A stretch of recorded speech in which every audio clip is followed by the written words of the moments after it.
careful dengan what you allow, apa yang kau izinkan. Kompromi itu datangnya dengan gaya erosi.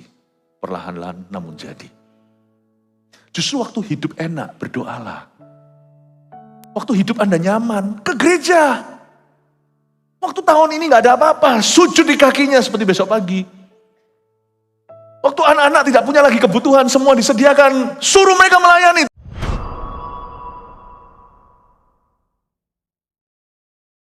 Engkau maha pengampun, maha pemaaf. 1, kau penuh kasih, 2, penuh hikmat, 3, penuh kuasa, itu sudah pasti. Terima kasih Tuhan.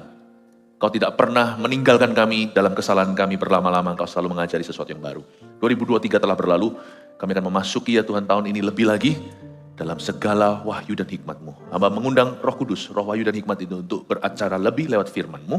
Sembunyikan hamba di balik salib-Mu. Ketika pengajaran diberikan, menjelang besok pagi subuh, breakfast with God Tuhan, kami siapkan hati ini adalah ibadah transisi ke situ. Terima kasih Yesus, kami mengasihi-Mu. Dalam nama Tuhan Yesus kami berdoa, haleluya, amin. Praise the Lord, kasih tepuk tangan untuk Tuhan Yesus sekali lagi. Jangan berhenti, terus belajar dari Tuhan Yesus, bahkan belajar dari kesalahan kita. Jangan di-repeat kalau bisa tahun ini, kita sudah belajar smart. Dan ibadah umum kelima, belajar dari kesalahan. Saya akan tunjukkan bahwa Nuh pun bukan orang sempurna, sekalipun Tuhan menyebutnya tidak bercacat celah. Kita buka sama-sama di Kejadian pasal 9, sebuah kejadian yang memalukan, bahwa seorang nabi pun di perjanjian lama, seorang hamba Tuhan, juga bisa buat kesalahan. Dan kita harus belajar dari kesalahan Nuh, dan kita bisa memetik sesuatu. Orang pintar, orang yang pandai adalah orang yang belajar dari kesalahan orang lain, tidak perlu di-repeat di dalam hidup kita.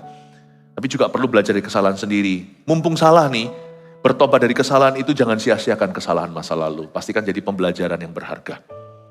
Kejadian pasal yang ke-9, kita akan baca ayat per ayat, lalu nanti saya akan jelaskan. Nuh dan anak-anaknya, anak-anak Nuh yang keluar dari Bahtera ialah Sem, Ham, dan Yafet. Ham adalah bapak Kanaan. Yang 3 inilah anak-anak Nuh, dan dari mereka inilah tersebar penduduk seluruh bumi. Berhenti di situ, saya jelaskan dulu. Kejadian Nuh, memang nanti dari Sem, Ham, Yafet ini keturunan seluruh bangsa-bangsa. Semua bangsa dan ras. Itu keturunan dari 3 anak Nuh. Ayat 19, yang 3 inilah anak-anak Nuh. Dan dari mereka inilah tersebar penduduk seluruh dunia. Kok bisa ya? Dari 3, Nuh dan istrinya tidak tambah. Tidak tambah anak lagi. Tambah cucu iya dan cicit kemudian. Tapi mereka tidak beranak cucu lagi. Tapi dari 3 anak ini menjadi miliaran manusia hari ini. Kita belajar sesuatu sebelum belajar dari kesalahan, mari kita belajar dari kebenaran. Orang itu kalau benar sama Tuhan, Tuhan bisa pakai yang sedikit dan buat banyak. Jangan pernah kita itu merasa aman di luar Tuhan. Tapi orang dalam Tuhan tidak ada alasan untuk Anda khawatir apa-apa. Sekalipun mungkin kita gak punya apa-apa. Sebab bagi Tuhan tidak ada yang mustahil, katakan amin.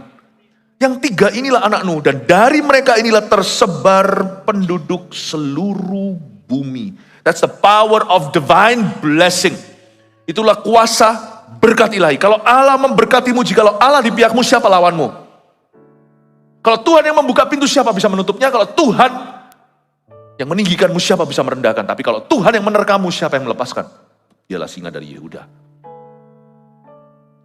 Dari ayat ini kita harus belajar sesuatu di hidup ini. Kita gak boleh sombong. Minder gak boleh, sombong juga jangan. Gak boleh. Ya, masih ada banyak perubahan-perubahan yang di luar dugaan. Karena itu, saya pelajari dari ayat 19, if 3 can become billions. Kalau 3 bisa menjadi miliaran manusia, tidak ada yang mustahil bagi Allahku. Ayat 20 kita pelajari dulu. Nuh, dari diri Nuh ya. Nuh menjadi petani. Dialah yang mula-mula membuat kebun anggur. Berhenti di situ ayat 20. Nuh dulu petani. Dia umur 500-an. 500 tahunan lebih dia jadi petani. Tadi pada waktu dia umur 600. Tuhan menginterupsi. Kehidupan normalnya pun berubah. Jangan pernah Anda terus pegangi apa yang natural. Karena Allah kita supranatural. Kadang-kadang Tuhan melakukan sesuatu yang di luar agenda dan perencanaanmu. Dan di tahun yang ke-600 usianya, orang zaman dulu memang hidupnya sepanjang itu. Tuhan tiba-tiba datang kepada Nuh dan dia berfirman, buatlah batra. Kamu yang bikin batra itu. Aku akan tuntun kamu seorang petani yang gak ngerti soal arsitektur, bangunan, apalagi perkapalan. Disuruh bikin vessel. Coba bayangkan kalau saya jadi Nuh, saya pasti garu-garu kepala Tuhan. Aku hanya tahu bercocok tanam. Aku gak punya teknologinya. Dan saya juga tidak punya tenaganya. Dari mana datangnya semua sumber daya itu? Sedangkan Nuh waktu membangun kapal itu, dia bangun dengan keluarganya. Makanya butuh 70 tahun untuk bangun dan selesaikan. Ya. Batra itu kira-kira jadinya selama itu lebih dari 7 abad. Bagi Nuh kalau disuruh Tuhan melakukan sesuatu, dia percaya Tuhan pasti sediakan. Dan Nuh tahu kalau Tuhan itu supranatural, jadi tidak boleh kalau kita diberitahu sesuatu, kita ukur Tuhan dengan mata alami. Kalau kita dengar suara Tuhan dan diteguhkan lagi, Tuhan berbicara beberapa kali, kalau Anda belum mengerti, simpan di hati. Belajar dari kesalahan orang lain di perjanjian baru seperti Sakaria yang diberitahukan bahwa mereka suami istri sudah lampau usia bisa hamil. Mereka sudah manula. Tapi diberitahu kamu akan melahirkan seorang nabi namanya Yohanes Pembaptis, nabi terakhir perjanjian lama, nabi pertama perjanjian baru. Dia gak percaya, langsung bisu. Kalau kita belum mengerti, kalau Allah berbicara, simpan di hati. Tuhan gak perlu ditolong kok. Kalau Tuhan bicara, Tuhan pasti buka dunia itu kepadamu. Kau gak harus paksakan diri. Nanti segala sesuatu pasti indah pada waktunya, yang penting respon hati, yang penting kita meresponi Tuhan. Yang penting pada waktu melangkah, kita melangkah. Waktu berdoa, kita berdoa. Dan Nuh ini seorang petani dulunya. Lalu dia berubah bidang ke perkapalan. Coba bayangkan. Ngerti apa dia? Ngerti apa dia hari ini misalnya perkapalan cruise line atau tongkang atau apa, nggak tahu. Nggak ngerti apa dia. Lu belajarnya studinya aja bukan itu. Tapi dia sukses besar. Single-handedly sendiri. Hanya dengan istri dan 3 anaknya. Dan 3 menantunya. Dan dia bangun bahtera terbesar di atas gunung lagi. Itu dari mana kakek tua itu bisa angkat kayu sekuat itu? Allah tidak hanya memberimu kemampuan rohani. Kalau Allah berbicara sesuatu, ada proyek sesuatu dalam hidupnya, Allah juga akan menyediakan kekuatan jasmanimu. Tuhan tidak pernah suruh kita melakukan sesuatu lalu not provide the fund. Tidak akan memberikan kepada kita dananya. Tuhan tidak akan memberi kita dayanya. Tuhan tidak memberi kita orang ahli yang nggak mungkin. Kalau Tuhan suruh kita melakukan sesuatu, langkah pertama memang iman, tapi langkah kedua mulai kelihatan. Di dalam dunia itu mulai dibukakan dan kunci-kunci akan diserahkan ke tanganmu. Sebab Allahku itu bertanggung jawab, you know. Allah kita itu bertanggung jawab. Kalau kita itu disuruh Tuhan pindah dari satu tempat ke tempat lain, mungkin pada awalnya itu susah, tapi setelah kita melakukannya akan ada penyertaan Tuhan. Tapi ini ayat tidak boleh dipakai untuk orang-orang yang aku mau pekerjaan lebih baik, lalu quit dulu, lalu nunggu pekerjaan waktu dia keluar lihat antrian orang yang mau menggantikan pekerjaannya, yang mau interview banyak sekali. Jangan bodoh, jangan gegabah. Kalau Tuhan bicara, semua akan serba damai sejahtera waktu kita melangkah. Tapi Nuh menjadi petani, saya jelaskan sesuatu ya. Ada sesuatu yang luar biasa tentang sifat Nuh yang kita bisa pelajari. Sebelum kita belajar dari kesalahannya, kita belajar dulu dari kebenarannya. Nuh itu menjadi petani, dialah yang mula-mula membuat kebun anggur. Jadi hidupnya dulu adalah seorang petani, lalu Tuhan suruh dia buat kapal. Lalu setelah kapal itu kelar, ada firman berikutnya berbunyi, masuklah ke dalam bahtera. Setelah dia masuk dalam bahtera, air bah 40 hari, hujan lebat maksudnya, lalu 150 hari kemudian baru mulai surut. Nuh itu tinggal di kapal itu cukup lama, hampir setahunan. Dan waktu dia keluar dari kapal dan meninggalkan bahtera itu gak bisa kepakai lagi karena waktu terjadi air bah, bahtera itu mengapung-ngapung di atas muka bumi, bahkan ujung gunung tertinggi seperti Himalaya pun tertutup semua. Jadi betul-betul air itu mepet ke langit, sudah nutup begini. Air di atas langit dan air di bawah langit, tadi saya jelaskan, geologi dunia zaman dulu atau ciptaan Allah itu beda dengan dunia hari ini. Dulu sebelum zaman Nuh belum ada hujan. Jadi rapat-rapat tuh tingkap langit, tidak pernah ada rintik-rintik, makanya gak ada pelangi. Semua irigasi itu dari bawah mata air. Jadi nanti itu air atas dibuka, air bawah mata airnya meluap, jadi air ketemu air, tidaklah ada lagi angkasa. Cuman tipis di situ sisa untuk bahtera itu yang tingginya, saya lupa tingginya berapa ya, 25 meter nggak salah. Mas gitu. Nutup. Ya. Nah, setelah selesai Nuh, Batra itu mendaratnya di Ararat, di pegunungan Ararat. Itu gunung tinggi di daerah Turki kok seharusnya. Itu gunung tinggi. Jadi Nuh bangun itu di dataran tinggi, tapi Batra itu mendarat di dataran lebih tinggi. Masalah hidup kita tidak akan membawa kita rendah kalau Tuhan beserta. Kita akan mendarat setelah problema kita lewat. Kita akan mendarat di tempat yang lebih tinggi dalam rencana Allah. Berikan tepuk tangan untuk Tuhan. Nah itu bukan poinnya yang saya ingin Anda pelajari, itu hanya informasi. Poinnya adalah, Nuh menjadi petani, lalu dia masuk ke bidang perkapalan. Setelah kapal itu sudah selesai fungsi, gak bisa dipakai lagi. Kan gak ada ceritanya, Batra itu akhirnya ngapung-ngapung di samudera.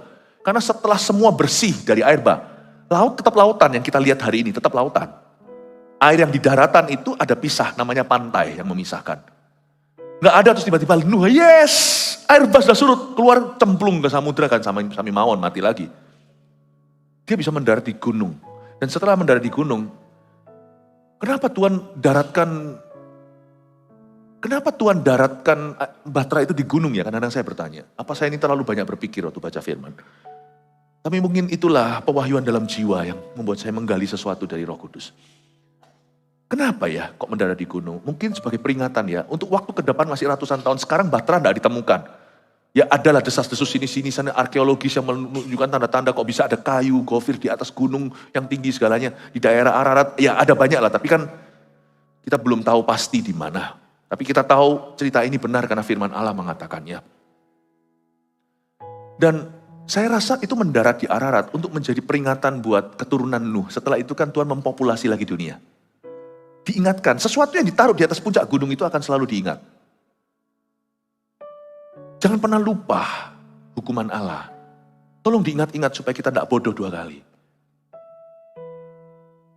Kalau kita itu bisa trauma itu sebenarnya dipakai untuk di area yang perlu. Kita harusnya bisa trauma dengan berbuat salah lagi.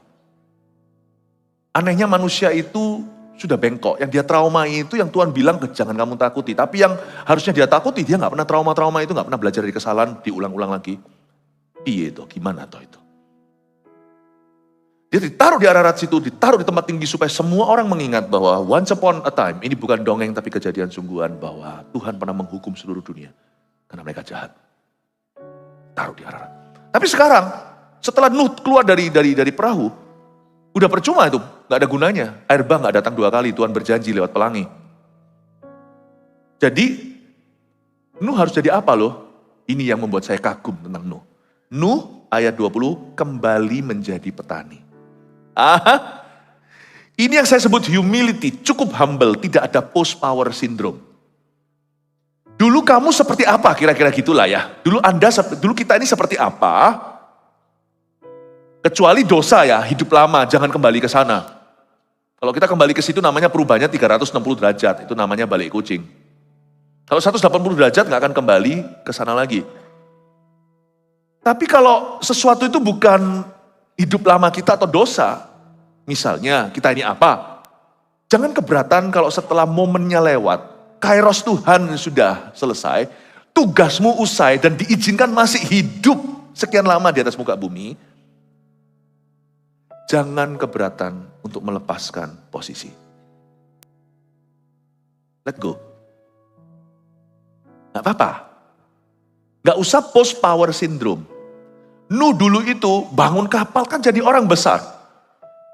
Tapi ketika kapalnya sudah selesai, tidak dipakai Tuhan lagi, dan momennya sudah lewat, Nuh keluar dari Batra, jadi petani lagi. Saya kadang-kadang mikir loh, saya pernah ngomong gini sama istri saya, Yang, saya panggil dia sayang. Mungkin berapa istri Anda juga namanya sama.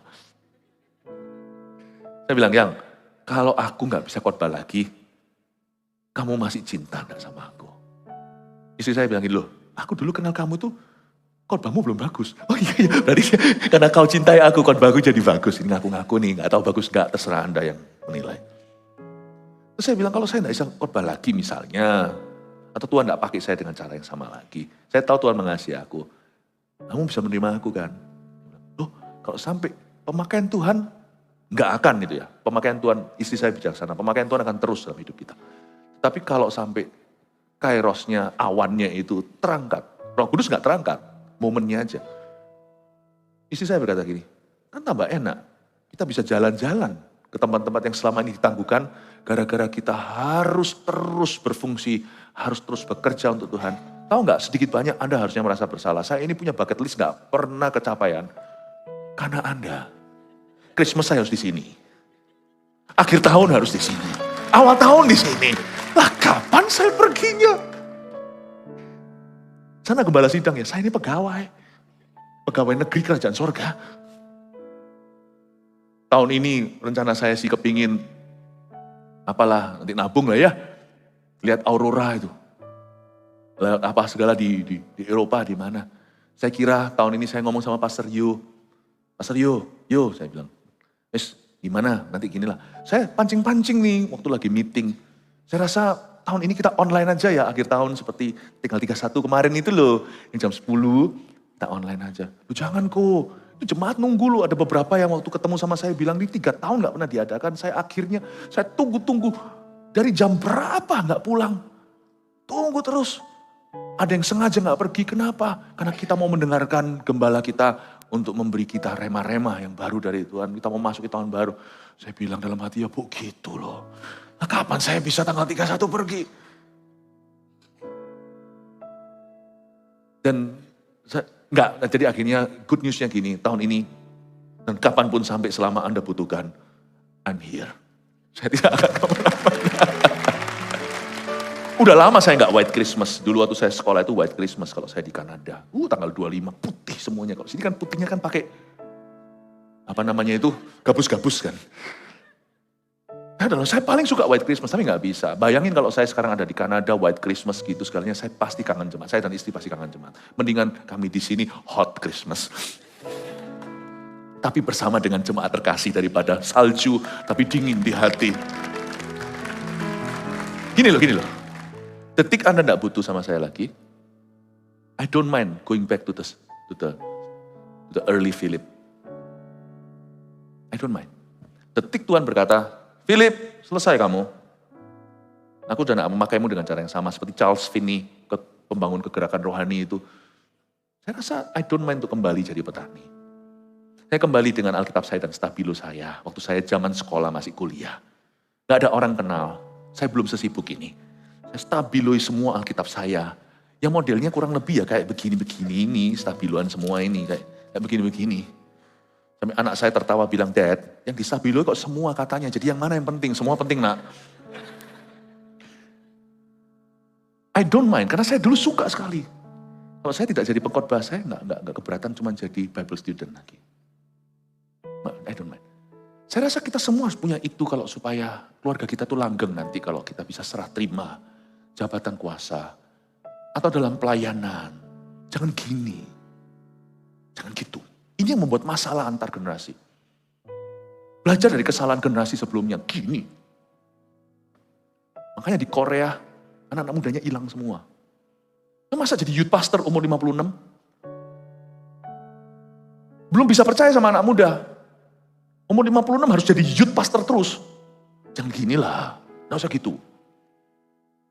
Karena itu kita belajar dari sesuatu, dari Nuh. Belajar dari kebenarannya dulu. Ini orang hebat loh. Dia go back kembali menjadi petani, coba bayangkan. Gak apa-apa loh, kita itu tidak jadi somebody, itu oke. Saya dalam hati saya itu, saya itu mengagumi Nuh. Nuh menjadi petani, dan dia mula-mula membuat kebun anggur. Tidak ada post power syndrome. Ini sebuah pesan buat semua, bahwa di tahun 2024 ada hal-hal tertentu you need to let go, and trust others. Gak bisa, cekiku gak bisa. Yang gitu terus pemimpinnya, bottleneck-nya mana? Kapan belahnya? Gak bisa, ini belum. Ya kamu kutukin terus mereka gak bisa. Coba kalau Yesus pakai cara gitu, kapan jadinya tuh Petrus? Ujung-ujungnya masih menyangkali 3 kali. Tapi jadi rasul. Coba bayangkan, Thomas tuh yang ragu-ragu, dipercaya Tuhan sampai ke India. Menjadi rasul besar di sana, bawa Injil terdekat ke Asia. Kalau Anda gak pernah let go ya Tuhan tidak pernah urapi. Jangan jadi bottleneck-nya, jangan jadi sumbatnya. Di Anda terus. Lepas. Kalau kairosmu lewat, let go kairosnya orang lain. Amin Bapak Ibu Saudara. Disinilah saya pelajari sesuatu tentang Nuh, betapa hebatnya orang ini. Kalau saya jadi dia mungkin susah. Bangun-bangun gini kan pasti ada spirit of entitlement atau perasaan berkat. Ini batra gua. Enggak, kalau sudah waktu ya sudah waktu. Nuh menjadi petani, dialah yang mula-mula membuat kebun anggur. Nah kita sekarang pelajari dari kesalahannya. Setelah ia minum anggur ayat 21, mabuklah ia. Oh ya ampun, sebelum ini belum ada kebun anggur sebelum pasal 9. Dia yang pertama. Makanya dikatakan di ayat 20, dialah yang mula-mula buat kebun anggur atau vineyard yang hari ini ada di Australia, di Selandia Baru, Eropa, Amerika, California juga ada winery. Bahkan di Bali, tapi kalau Bali mungkin bukan winery-nya karena perlu tempat yang sejuk tapi bukan pendataran yang terlalu tinggi. Terlalu dingin nggak bisa kecuali ice wine di Kanada. Saya lumayan tahu sedikit-sedikit. Ya, karena kalau di Bali itu lebih ambil bibitnya lalu dikelola, mungkin kebun anggurnya belum sampai ke sana. China pun mulai membuat wine-wine tertentu. Jadi, tapi dari semua ini, cikal bakal nenek moyang semua winery itu Nuh yang buat. Nah masalahnya, pertanyaannya, ayat 21 kita baca dulu. Setelah ia minum anggur, mabuklah ia dan ia telanjang dalam kemahnya. Tunggu sebentar, ayat 21. Pertanyaan saya adalah, apakah dia pertama kali cicip anggur? Kok dia pertama cicip langsung mabuk? Saya percaya kalau orang mabuk, itu pertama-tama dia akan merasa pusing dulu. Dia nggak akan terus langsung, ya saya nggak pengalaman soal mabuk, mungkin Anda perlu tanya orang sebelah Anda. Tapi nggak mungkin dia langsung minum mabuk itu, dia pasti kuat minum dulu untuk mabuk segitu, paham? Kalau orang nggak pernah minum anggur, dia minum sedikit, pasti dia, pertama dia nggak biasa taste-nya karena dia biasa Coca-Cola. Atau dia minum sedikit mungkin dia pusing, lalu dia berkata, wah apa ini? Atau terlalu keras seperti vodka yang 40%. Misalnya. Dan untuk dia bisa minum anggur sampai mabuk telanjang, dia harus kuat minum dulu. Itu dosisnya naik dulu. Nggak mungkin dia minum sekali langsung pusing dulu, dia hindari. Ini pasti dia sudah nikmati sampai dia mabuk begitu. Nah inilah pelajaran berharga. Ketika Nuh hidup di tengah-tengah pemabuk-pemabuk yang dimusnahkan Tuhan, dia sadar. Tapi ketika semuanya itu limpah ruah, karena kebun anggur itu bukan kebutuhan pokok. Dia bukan kebutuhan primer. Anggur di sini itu kebutuhan sekunder. Dia bahkan bukan buah yang paling bagus itu kesehatan. Lain cerita kalau Nuh makan papaya. Anggur itu adalah minuman atau barang luxury atau barang mewah untuk hari-hari ria. Jadi kalau semuanya dalam perang, orang nggak beli anggur biasanya. Orang beli beras, orang beli air bersih. Anggur itu untuk masa-masa abundant atau masa-masa dalam kelimpahan. Be careful, belajar dari kesalahan Nuh. Be careful with God's abundant blessing. Karena itu pun kalau Anda tidak tahu mengelola berkatnya, diberkati bisa jadi susah hidupmu. Belajar dari kesalahan. Ada berapa keluarga yang dari keluarga susah dulunya, lalu mereka dibuat berhasil pekerjaannya. Coba lihat ulah anak-anak mereka sekarang di keluarga itu. Jadi bandit-bandit semua itu anak muda. Mana-mana kebut-kebutan, padahal itu mobil papa yang beli. Mau Lamborghini, mau apa. Mau harga 8 miliar itu bukan duitmu. Papanya anak muda itu generasi ke-1. Kerja, dulu sebelumnya engkongnya itu susah. Kalau Anda tidak bisa kelola berkatmu, kutuk tiba. Mendingan gak pernah diberkati dari dulu.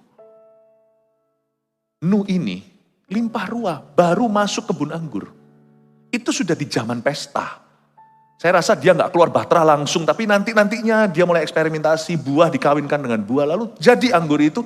Dan dia minum sedikit pusing, lama-lama dia lihat kok enak ya, jadi candu. Dan dia tahu, nggak ada yang namanya orang jatuh itu semalam, itu selalu progresif, lebih tepatnya regresif. Ya mundurnya itu pelan-pelan. Be careful dengan what you allow, apa yang kau izinkan. Kompromi itu datangnya dengan gaya erosi.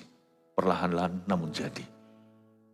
Justru waktu hidup enak, berdoalah.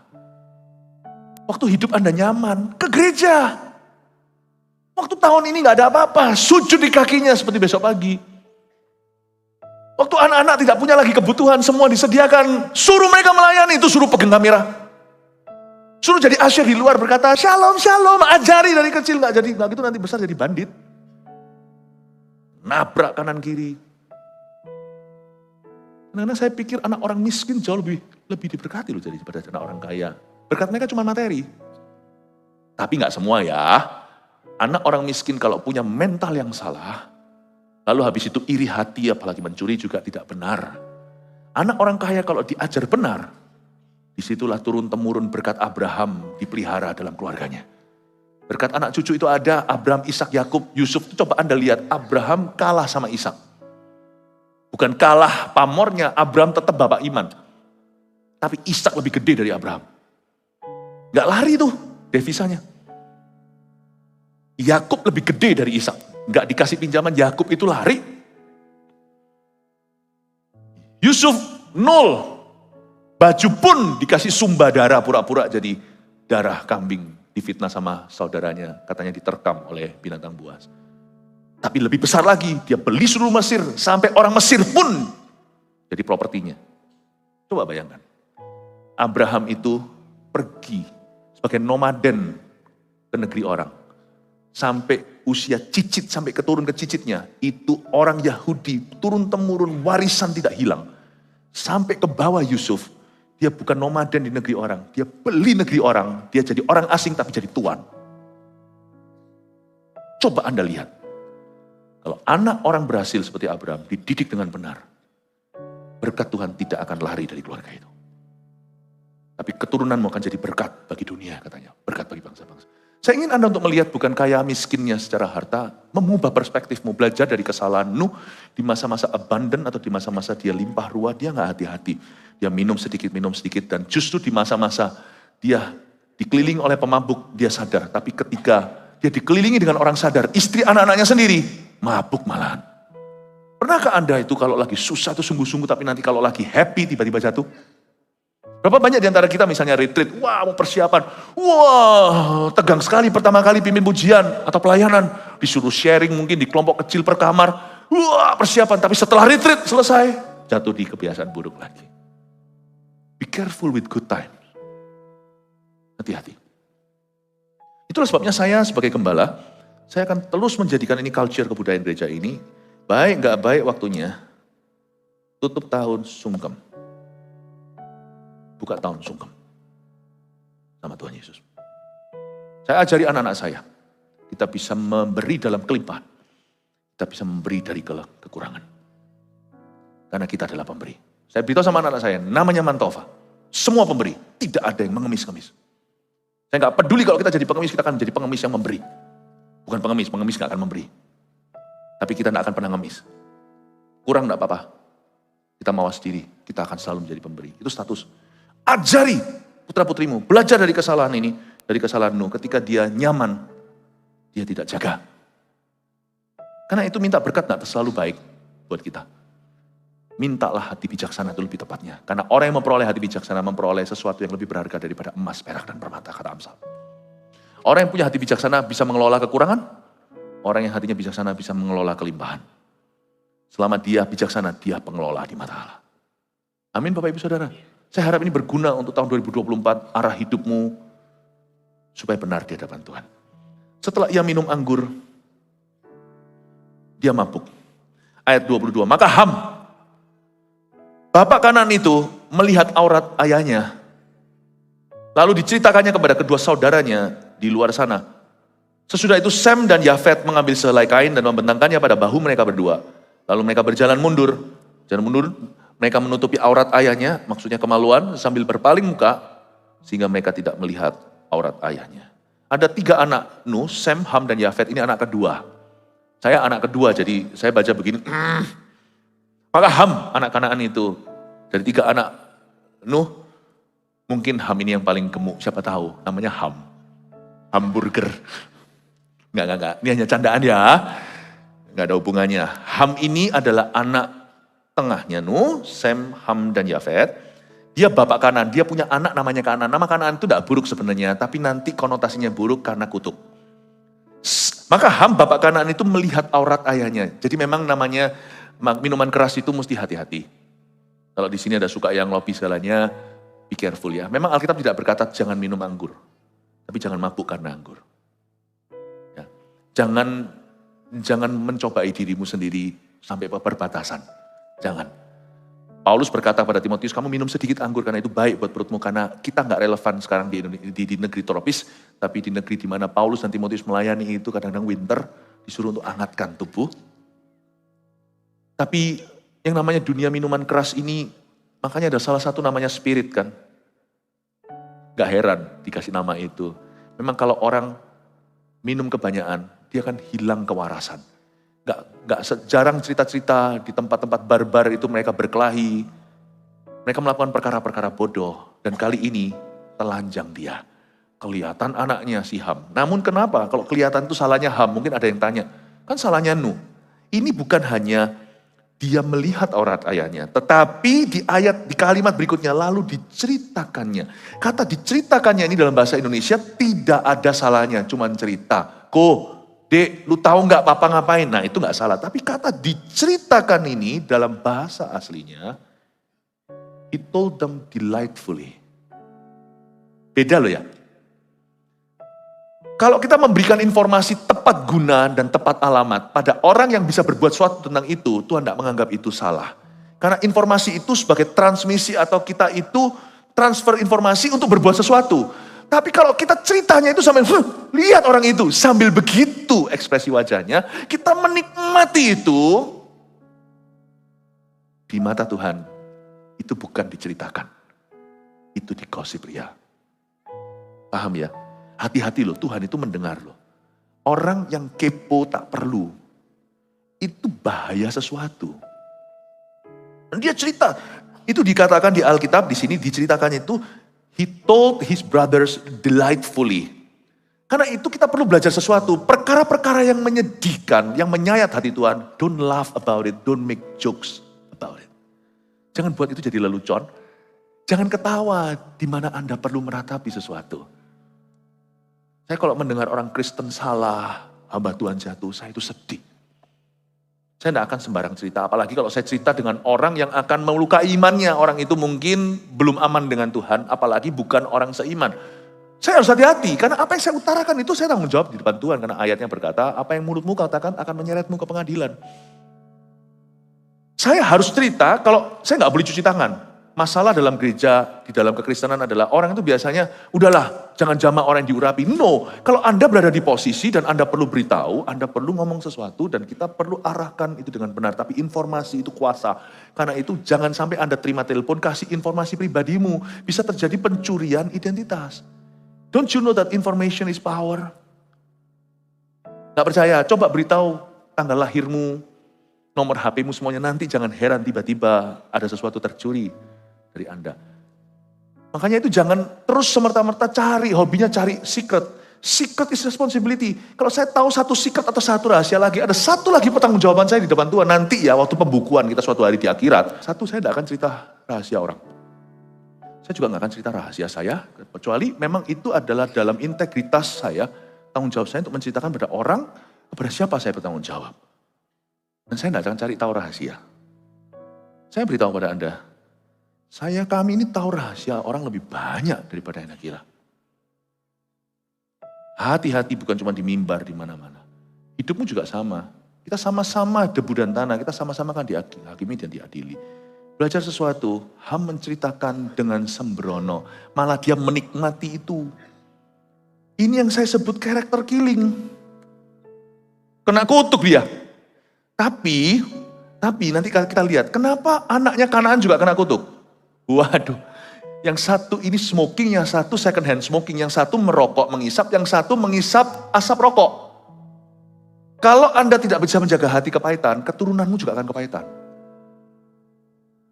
Yang kena kutuk nanti dua-dua yang mengisap rokoknya dan mengisap asapnya. Karena itu jaga hati dengan segala waspada, semua kehidupan mengalir dari sana itu. Bahkan anak cucumu bergantung dengan itu. Makanya itu kita perlu jaga hati di 2024, tidak hanya untuk diri sendiri, tapi juga untuk keluarga kita. Untuk orang-orang di sekeliling kita. Saya tunjukkan bahwa Kanaan ikut-ikutan. Kanaan ini bukan tanah, Kanaan ini adalah seorang individu yang menjadi sebuah bangsa, yaitu bangsa Kanaan yang ditumpas oleh Yosua. Sesudah itu Sem dan Yafet mengambil sehelai kain dan membentangkannya pada bahu mereka berdua, ayat 23. Lalu mereka berjalan mundur, mereka menutupi aurat ayahnya sambil berpaling muka, sehingga mereka tidak melihat aurat ayahnya. Ada dua tujuan mereka berjalan mundur, pakai spray atau pakai handuk atau pakai apa atau pakai baju. tutup aurat ayahnya, dibebet begini. Dua alasan mereka jalan mundur. Satu, mereka sendiri gak mau lihat. See no evil, hear no evil. Ini urusan mama, bukan urusan saya. Gak mungkin kan, di budaya timur lalu kita cerita, "Pa, tadi malam aku lihat sesuatu." Gak bisa, paling kita ngomong sama, "Ma, papa begini." Ya kan? Itu bukan. Jadi dia tahu, dia pertama harus selamatkan ayahnya. Ini suatu dosa yang gak disengaja, tapi kesembronaan dari papanya, ya sudah. Saya percaya itu terjadi peperangan batin di dalam diri mereka masing-masing, Sem dan Yafet. Tapi mereka segera tutup aurat ayahnya. Satu, mereka sendiri gak mau lihat. Dua, mereka gak mau orang lain lihat. Karena Nuh pasti pada saat itu sudah lebih banyak. Keluarganya lebih besar daripada 8. Tutup. Buktinya dia sudah punya cucu tuh, ada Kanaan. Sem pasti punya anak. Yafet juga punya anak. Jadi ditutup. Jadi pada saat kita peperangan batin, kita tetap harus melakukan yang benar. Boleh kita merasakan perang batin, konflik batinia, tapi jangan lakukan sesuatu secara sengaja yang salah. Karena Tuhan tidak akan pedulikan emosimu saat itu, Tuhan pedulikan keputusanmu. Lalu setelah itu, ayat 24, setelah Nuh sadar dari mabuknya dan mendengar apa yang dilakukan anak bungsunya kepadanya, berkatalah ia, apakah kakak sama adiknya laporkan ke papanya? Siapa yang memberitahukan kepada Nuh apa yang dilakukan oleh si Ham? Saya tidak tahu ayat 24 tetap misteri, tapi saya rasa kalau Sem dan Yafet bisa melindungi papanya demikian rupa, dia pasti nggak sembarang ngobrol tentang aurat papanya. Pertama, mereka tidak melihat. Tapi kemungkinan besar bisa jadi, ini pakai bahasa modern ya, Nuh waktu sadar dia lihat Instagram, cucunya Kanaan. Cerita, "Lu tahu nggak ya grandpaku?" Di foto buram sedikit karena masih ada keprimanusiaan. "Ini lo tadi malam, gila nggak guys?" Makanya papa dan anak, "Hei Ham, kamu sendiri juga seorang ayah, kok double standar? Kamu mau digituin sama anakmu? Kenapa kamu gituin papamu?"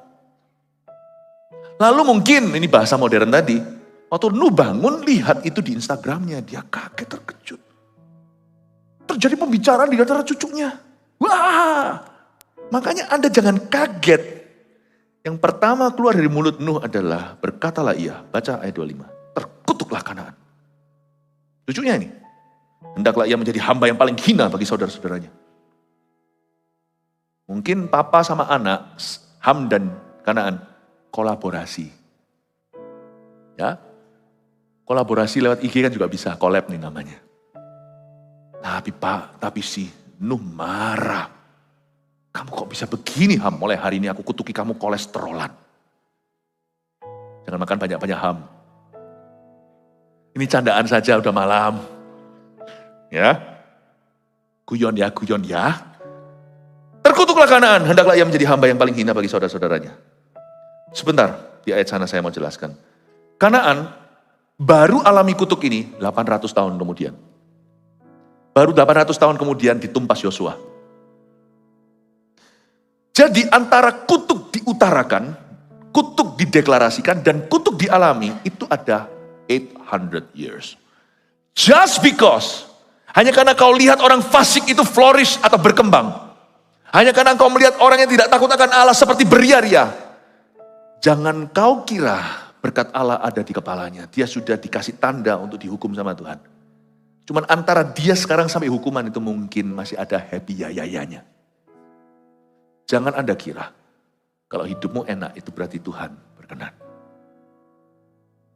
800 tahun kemudian seluruh orang Kanaan tumpas. Tapi Sem, Ham, dan Yafet ini jangan diartikan bangsa tertentu.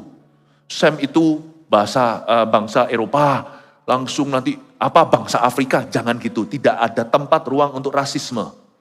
Karena sebenarnya dalam sejarah, keturunan Ham, yaitu orang-orang Kanaan, semua sudah punah hari ini. Antara mereka punahnya kena perang, atau kawin campur sudah menjadi blend menjadi bangsa-bangsa sekarang. Ini tidak bisa diartikan secara ras, tapi secara sifat.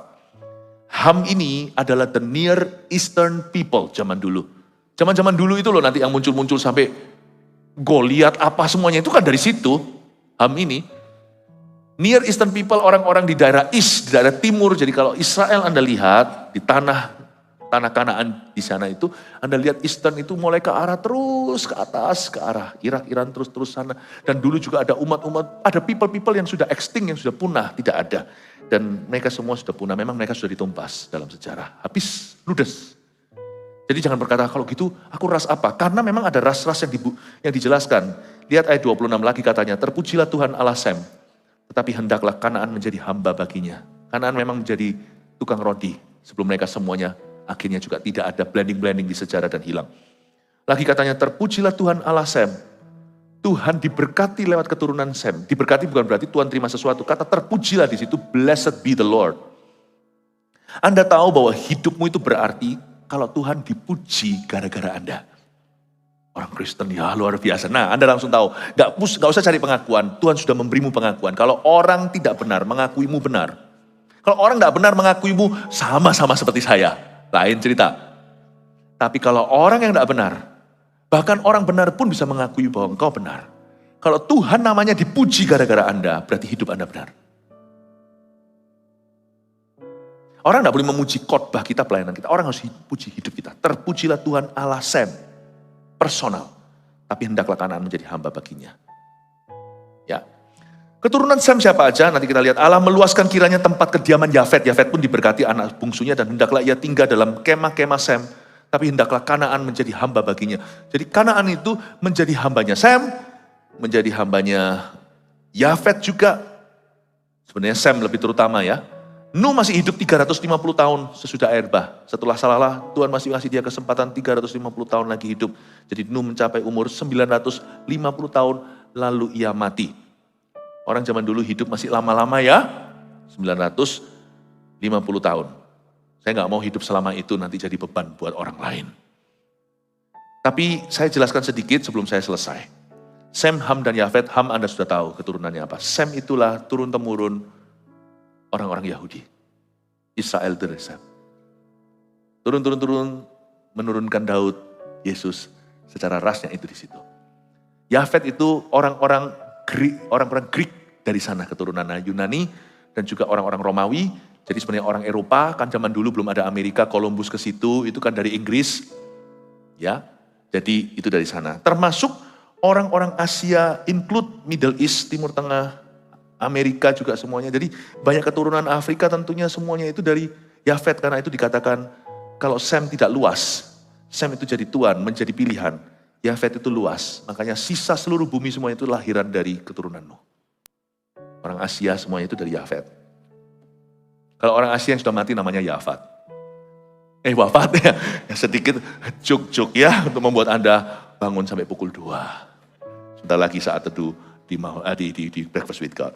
Belajar sesuatu, amin. Bapak Ibu Saudara, 3 poin ini lalu kita selesai. Belajar dari kesalahan Nuh apa aja, yang dari kebenaran tidak saya singgung, Anda sudah tahu sendiri. 1, serahkan apapun yang tersisa kepada Tuhan. Ini belajar dari kebenaran Nuh, ini masih kebenarannya. Serahkan apapun yang tersisa kepada Tuhan. Nuh itu loh, serahkan 3 anaknya. Meskipun gagal 1. Nuh itu serahkan apa yang tersisa, dari situ jadi miliaran manusia. Jangan merasa Anda sudah gagal total. Gak ada namanya gagal total. Selama masih ada hari esok, Tuhan masih punya rencana dalam kehidupanmu. Serahkan semua yang sisa pada Tuhan, nanti ujungnya tidak sisa-sisa. Tuhan bisa kembangkan bangsa-bangsa dari sisa-sisamu. Asal hatimu sungguh. Hatimu bertobat, hatimu mencari Tuhan. 2, hati-hati dengan jebakan kelimpahan ini, mulai belajar dari kesalahan. Nuh salahnya di sini, jebakan kelimpahan itu be careful. Yang namanya great abundance always comes with great responsibility. Tanggung jawab besar itu mengikuti kelimpahan. 3, bayar harga demi perkenanan Allah. Tidak gampang kadang-kadang untuk jadi Sem dan Yafet. Dia harus bayar harga konflik batinnya. Belajar dari kebenaran kedua anak Nuh ini. Kita harus bayar harga supaya Allah berkenan. Kasihan sebenarnya si Ham. Gara-gara dia main-main di saat yang tidak tepat. Kutuk turun atasnya, Tuhan tidak berkenan padanya. Wipe out itu semuanya sampai bawah. God's favor is actually greater than wealth. Perkenanan Allah lebih besar daripada harta dunia. Catat 3 hal ini yang kita pelajari hari ini. Semoga Tuhan membuat hidupmu semakin increase dan semakin bertambah dalam kasih karunia. Haleluya, berikan tepuk tangan untuk Roh Kudus.